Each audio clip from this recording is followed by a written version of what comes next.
Emva kwesikhathi eside uNokwephi Mabaso wasicela ukuthi masimlinde kukhona uphenya phezu kwalo ngodaba likaThamara owaziwa kakhulu ngendaba yevilo ebantwini besifazane. Kanti ubuye nezindaba ezishaqisa kakhulu emva kokuthi avundulule konke mayelana noThamara, nalapho khona evundulule waze wabuya nevideo yakhe lapho uThamara etholakala khona efequza embedeni.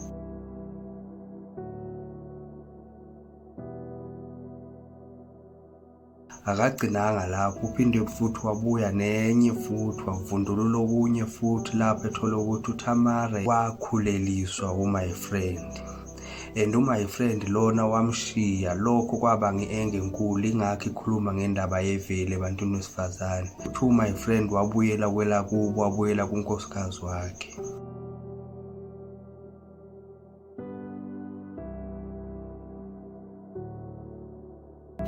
Indoda engakhiphani nje mina ngeke ngikwazi ayikuthande Thani. Mina ngibuye ngiphathwe indlala. I love traveling wara mina ngiyathanda ukundinda ngiyobona amanye amadoda. Why uzumemezela makuthi leso zinto uyayithanda umemezela bani? Yini uzuyikhiphele? Yabona njengoba nje wakwazi ukuthi ufike ushiye umuntu owayekwazi ukunakekela umshiyela ukuthi enkonzweni nasekamereni wangakunelisi. Nalokho kunelisa enkonzweni nasekamereni usangamshiya futhi umshiyela ukuthi akanayo 6 pack.